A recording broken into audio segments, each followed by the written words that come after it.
The whole, like, breakfast is the most important meal of the day bullshit was a lie invented by Satan working in tandem with the FDA to make you fat.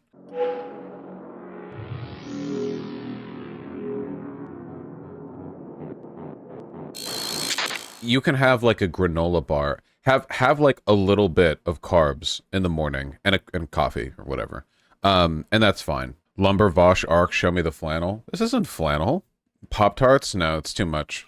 Just eat better food for breakfast. I don't know. Yeah, I know. It's just like the American myth is like, oh yeah, for breakfast you have to have some bacon and hash browns and some pancakes. That dude, have you ever actually tried having that for breakfast at the hour that people would need to have it before work, like a 7:30 a.m. or an 8 a.m. stack of pancakes and bacon and hash brown? Oh my god, have you ever done that? It's insane. Like I don't. This is like a collective mythology that we all just perpetuate because we see it in you know, Denny's ads or whatever. Holy shit, you'll die.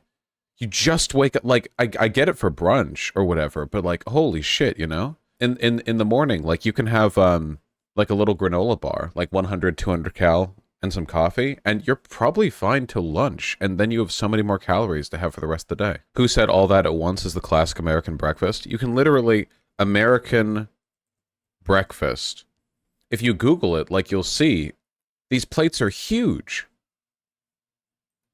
Like, when I think of American breakfast or full American breakfast or whatever, here's a comparison to a British full breakfast or whatever. Like, this is an insane amount. I know this is like for demonstrative purposes or whatever, but this is an insane amount of food to have right after waking up. Like, it's 7:30 a.m., you know, you still feel groggy, your stomach still feels kind of caustic and acidic because you didn't eat anything while you were sleeping, your mouth feels gummy, and then you wake up and it's like, all right, time for literally 1,400 no, I'm sorry, this is not 1,400 calories. This is probably closer to like 16 or 1,800. This is like a full day of food, calorie-wise. Review the bonger breakfast. This is disgusting, and British food generally is disgusting.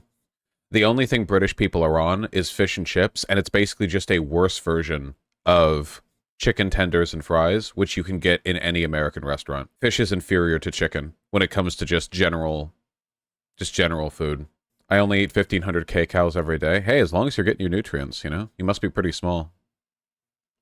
What are your thoughts on Yorkshire puddings? I've never had one. Biscuits and gravy, though? Listen, okay? There's a reason why the American South is fat as okay? That's all I'm going to say. Biscuits and gravy for breakfast. There's a reason if you go down to the good old South, you know, there's a whole bunch of respectfully fat fucking lard asses, okay? And it's because their goddamn food tastes. It's insane, okay? They really bring this on themselves, you know? It's one of those, like, how much of a choice do you have in your disability? Well, in the case of living in the South, you choose to have the insane quadruple deep fried shit you eat every day. Food in the South is disgusting. There is some food in the South that is amazing. Like, soul food is really good. It's not even a race thing necessarily, like black or white, because I know for a fact there are pockets of incredibly good food in the South. The problem is that if you go to the South and you have Southern food that isn't well made, it's disgusting. Southern food that is well made is amazing, but Southern food that's like just whatever is just greasy slop. That's the problem. That's the problem. That's like the Faustian bargain that you're trading off for when you have food that's really, really like greasy or fat or whatever. You like, if you're going, you better go hard, because if you don't, you know, you're gonna create just like a greasy mess.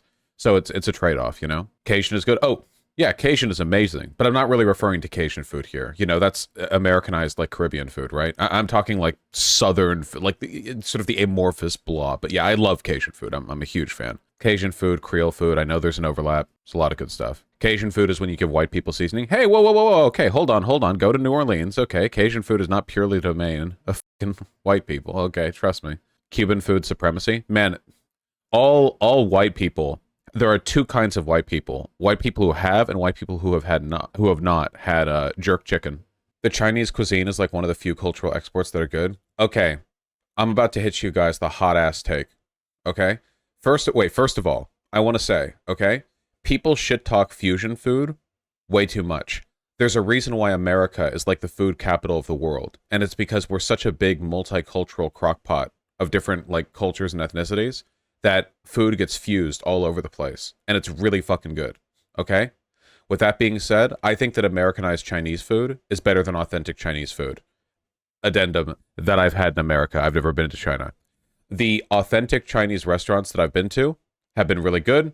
However, the really good Americanized Chinese restaurants or the fusion restaurants or like the hole in the wall places where you can go where you can get Chinese food that's like blended with some other shit, I think that's better. Have you had Arabic food? Yeah, of course. You're just addicted to sugar and fat? Yes, I am an American. Thank you. You know, it's like when you order dessert from a Asian restaurant and they're like, oh, would you like a slightly sugar, like, would you like slightly sweetened dough? Perhaps you would like tea flavored ice cream. Go f yourself. What the fuck are you talking about? Where's your goddamn death by chocolate, triple chocolate sundae fudge surprise? What are you doing? Give me that shit. No wonder you people are skinny. You skinny fucks. Could bench press all of you. Jesus Christ. When I remember going over to Tokyo and I genuinely felt like I had to watch myself because if I shoulder checked some of these they would die, you know? Wandering around the streets of Tokyo trying not to just annihilate some Japanese twink or salaryman or whatever. Because what do they eat? They eat fish and they eat rice and they eat green tea flavored ice cream. Jesus, no wonder you don't have any shoulders. I will agree that green tea ice cream is the best form of green tea because green tea is disgusting. To me, I hate tea. Please go off on Israeli food. It's so bad. I've never had Israeli food. I've had Persian Jewish food, but not Israeli food. What is Israeli food? Wouldn't Israeli food basically just be like an amalgam of Mediterranean food? Israel's only been around for a little bit. Like, you can either make Palestinian food, or you can just sort of go like, oh, well, we're in the Mediterranean. Let's just make Mediterranean food, basically, you know? Eucharistic wafers count as Israeli food, though? No. That's a whole different religion, actually. Have you had Lebanese or Palestinian food? I've had Lebanese food, not Palestinian food. To be fair, there are many similarities with food in that region. That's not racist. Come on, it's the Mediterranean. A lot of Mediterranean food. There are a lot. Don't tell the Greeks or the Turks, but there are similarities between their food. Okay, a lot of them. You know, the most unique Mediterranean cuisine is probably Italian, and it's also my least favorite Mediterranean cuisine. I don't much care for pasta, empty carbs. I don't like pizza that much. A lot of other good shit. The Italians just don't season their shit enough. Why is that? It's like because Italians are like the only white people in the Mediterranean or whatever. They're not. Just let me run with this, okay? Like, all the other Mediterranean food is like seasoned as, you know? And then you go over to Italy and it's like, oh, what if we added some oregano to our lightly salted cheese sauce? They use tomato sauce? I don't like tomato sauce. Italians think seasoning ruins the purity of their food? Yeah, because they're idiots. There are people in chat right now who legitimately don't know that Italian food is less seasoned than a lot of Mediterranean food, than other Mediterranean food.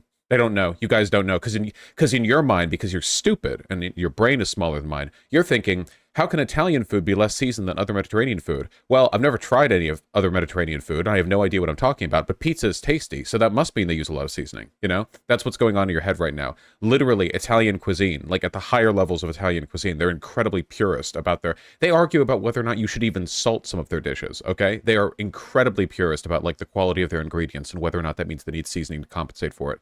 Meanwhile, go to, like, get Greek or Turkish food, and they slop that shit on. They got the goddamn spice bucket. They dumped that shit on. Hell yes. That's what I like. Let's go. The purity thing makes sense considering that Italians angry about food authenticity is a well-known stereotype. Yeah, yeah. Vaush, Italian food is art. Mediterranean food is food. I'd rather be eating food than art.